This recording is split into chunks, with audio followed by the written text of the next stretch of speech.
Senador Valadares, bom dia. Bom dia, Gilmar Carvalho. Bom dia. Esse placar de 55-22 sinaliza que mais tarde a presidente não vai ter como se salvar do impeachment, não é isso? Bom, para haver o julgamento final, se ela ser afastada definitivamente, o Senado precisa, ela precisa ter 28 votos, né? Ou então, a favor do impeachment, 54. Como houve 55, né? Uhum. É uma finalização muito forte, dependendo do andamento do processo e também da performance do novo governo que se instala provisoriamente, que é o governo do presidente Temer. Certo, logo depois entrando nessa votação, nós estamos conversando com o senador Antônio Carlos Valadares, são 6h41 da manhã. Valadares, uma outra observação aqui. A perspectiva é de que a votação do impeachment ocorra em agosto ou setembro? Olha, eu falei com o relator, que é o senador Antônio Anastasia, de Minas Gerais, do PSDB. Ele me falou que possivelmente vai ter uma duração de 4 meses, não é? 4 meses. Então, junho, julho, agosto, setembro. Por aí. Sim. Os jornais informam que haveria inclusive um entendimento preliminar da presidência do Senado com o presidente do Supremo Tribunal Federal, Ricardo Lewandowski, que antes do encerramento do mandato de Lewandowski como presidente do Supremo, para que ele possa dirigir a sessão do impeachment, então já haveria a sessão com a votação aí no Senado. Valadares tem conhecimento disso? Bom, eu li isso nos jornais. Falta uma confirmação. Logicamente que, a depender das provas que forem requeridas pela presidenta Dilma, é possível que o processo possa demorar mais ou menos. Porque o instituto, ou o princípio, né, da ampla defesa tem que ser obedecido nesse processo. Senador Valadares. Me falou o relator. Uhum. Valadares, por que o senador Valadares votou a favor da abertura do processo de impeachment? Porque eu estou convencido de que existem indícios suficientes para que a presidenta seja investigada. A punição final, como eu falei anteriormente, vai obedecer a um rito processual que será presidido agora pelo presidente do Supremo Tribunal Federal, como anunciou há poucos instantes, de acordo com a Constituição, o Renan Calheiros, presidente atual. Então, eu acho que no decorrer do processo, né, esses indícios poderão se tornar prova suficiente e cabal para afastamento definitivo. Ou não.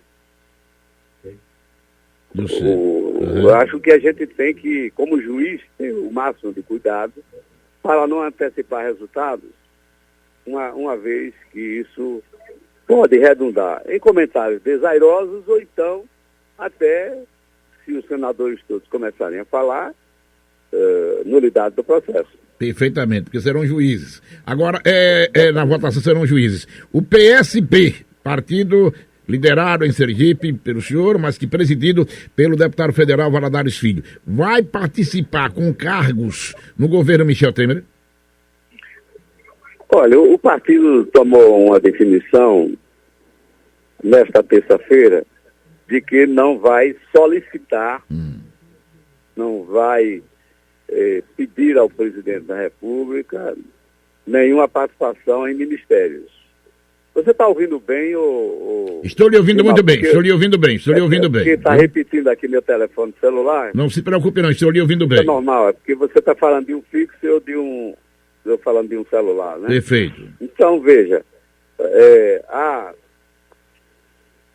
o PSB tomou essa decisão. No entanto, o presidente da República poderá, espontaneamente, escolher um membro do PSB, um filiado ao PSB, para integrar o seu governo. Hoje mesmo, pela manhã, eu estarei fui ontem. Como vai? Sim, eu estava cumprimentando o ministro Eduardo Cardoso, que fez uma Uma grande defesa da presidente Dilma, o melhor advogado da presidente foi ele, e ele falou há poucos instantes aqui. Sim. Então, em resumo, o presidente da República, interino, vamos dizer, provisório, está recebendo todas as bancadas. Eu já estive com ele 2 vezes, algumas vezes também com o Gedel, que faz parte da equipe de formação do governo. E ontem à noite eu recebi um telefonema para conversar com o presidente. Naturalmente que ele vai dizer a mim se o PSB deseja participar, uma vez que o partido não se pronunciou, e deverá dizer, olha, o espaço do PSB vai ser tal ou qual ministério. Que eu não sei ainda. Não, nós não pedimos nada, não fomos apenas convocados 2 vezes, e uma delas foi a última, foi oferecido o Ministério da Integração, mas não definimos nada ainda. Sei. Senadora Valadares, para terminar... Fala também no Ministério de Minas e Energia, mas também nada disso foi colocado em termos finais. Nada ficou definido. Nada ficou definido. Perfeito. Preste bem atenção, então, porque o senhor está no celular, eu estou no fixo. O seguinte, a coluna de Cláudio Nunes informa hoje o seguinte, eu vou ler para ouvir o senhor. Preste bem atenção. O governador Jackson Barreto disse que, ao contrário do que foi analisado na coluna ontem, ele e o partido PMDB não querem tudo. Que quem quer tudo é o senador Antônio Carlos Valadares. Agora, entre aspas, para a declaração de Jackson a Cláudio Nunes. Ele, Valadares, precisa entender que o governador sou eu. Quando não era, ficava no meu cantinho, tanto no governo dele, como também no governo de Deda, lembrou. Ele disse que procurou um relacionamento correto com o PSB. Aí é Jackson. Jackson disse que procurou um relacionamento correto com o PSB. E deu como exemplo que não aceitou que viessem ou fossem para o PMDB líderes do PSB nos municípios de Ribeirópolis e Poço Verde. Mas quem quer tudo não é ele, Jackson, é Valadares. Como é que o senhor analisa isso? Olha, com todo respeito, eu quero dizer que eu sei que ele é o governador do estado. Eu só não fui a posse dele, mas votei com ele, trabalhei por ele. Queria que ele fosse governador. Aliás, pela segunda vez, que em 94 eu já votei com ele para governador. E esta foi a segunda vez. Eu não fui a posse pela grosseria que todo mundo conhece, que ele fez comigo logo após a realização do segundo turno, porque nós não votamos com Dilma e não temos compromisso nenhum, uma vez que havia saído do governo federal desde 2013 e a posição de Eduardo Campos era muito clara contra a presidenta Dilma, e eu acompanhei Eduardo Campos. Então não havia motivo para que o governador reclamasse da nossa posição, que foi coerente com a posição do nosso partido. Mas ele é o governador, realmente ele está dando um recado bem claro. Que o governador é que tem direito a tudo. Já tem o governo do estado, né? Agora quer a prefeitura. E sobre os prefeitos, as lideranças de Ribeirópolis e Poço Verde são lideranças confiáveis do PSB. Não foram para o PMDB porque são pessoas fiéis ao nosso partido.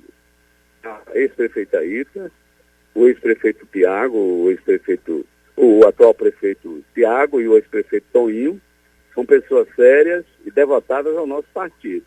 Só não foram porque o governador teve uma barreira muito forte. Encontrou 2 pessoas extremamente corretas e fiéis ao nosso partido. Mas ele tentou levar os 2 prefeitos para o PMDB? Pelo menos eles me disseram. Os 2 disseram, senhor? Me disseram. Eu achei uma atitude, vamos dizer, que pedra jamais faria. Mas, pois não. Bom, porque ele é o governador, então como ele é o governador, ele se acha com direito a tudo. Já convidou Belivaldo para ser vice, para o PMDB. Quem me disse foi o próprio Belivaldo. A Belivaldo lhe disse que Jackson convidou para o PMDB. Jackson convidou para ir para o PMDB. Então, ele é o governador, ele faz tudo isso. Não respeita os partidos. O governador é para fazer isso?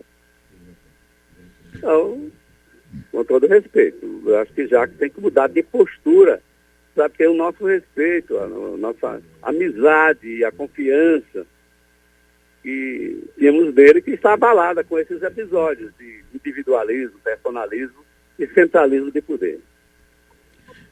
Eu pergunto também ao senador Valadares o seguinte, o PSB está rompido com o governador? Depende dele. Do governador? Eu acho que a conduta dele é de quem realmente quer estraçalhar com o PSB. Então, se ele quer prejudicar o PSB vai reagir, sem dúvida. Uhum. Mas se ele se mantiver na posição de um governador imparcial na questão partidária, ele pode ter o candidato dele. Eu respeito, ele tem toda a legitimidade. E eu vou repetir, ele é o governador, ele é o todo-poderoso, pode fazer o que ele quiser. Então, mesmo que ele não fosse governador, ele tinha direito de ter um candidato a prefeito em Aracaju. Por que não? Ele é uma grande liderança, reconheço. Entendeu? Então, nós não vamos nos abalar se ele tiver um candidato. O Zezinho é um homem de bem, foi um bom secretário, é nosso amigo, tem uma tradição lá em Laranjeira de amizade conosco, tem o porquê da queda na pesquisa da nossa candidatura. É que ele sempre foi um adversário ferrenho de Albano Franco, né? Do ex-governador Albano Franco. E ele estava disputando em 98, o Albano, a reeleição. E o Jacques fazia parte do bloco de esquerda, composto pelo PSB, PDP, pelo PCdoB, e também pelo partido dele, que na época já era o PMDB, né? Uhum. E então ele apoiou o Albano. O fato dele ter apoiado o Albano, ele sofreu um desgaste tremendo, porque ele passou a se apoiar o seu maior adversário durante a vida inteira. Isso. A ser candidato a senador da República. Albano se reelegeu e ele perdeu o Senado. E logo depois, 2 anos depois, teve a eleição municipal. Ele ainda estava sofrendo o impacto daquele desgaste. Como o irmão de Jacques era meu suplente, ele fez uma declaração que para mim foi desastrosa. Uhum. Eu vou apoiar Valadares porque o meu irmão é suplente. Se Valadares ganhar, meu irmão assume o Senado. Aquilo ali foi... foi o que o eleitor precisava saber, né? Pronto, aí eu fui para baixo. Entendi. Mas aí, eu vou dizer, eu não digo que foi por maldade que ele fez isso, né? Mas aconteceu. E o que o levou, então, na época, a não aceitar o apoio de Albano? Eu estou aqui com o senador Fernando Bezerra, que ele vai dormir um pouco, e eu também. e vamos conversar aí um pouquinho aí sobre política, antes dele dormir. Ele está aqui me aguardando desde o início da sua entrevista. Está mandando um abraço para você, viu, Gilmar? Muito obrigado, meu companheiro. Fernando Bezerra, nosso grande senador de Pernambuco. Diga ele que ele vai para a posse dele do Ministério.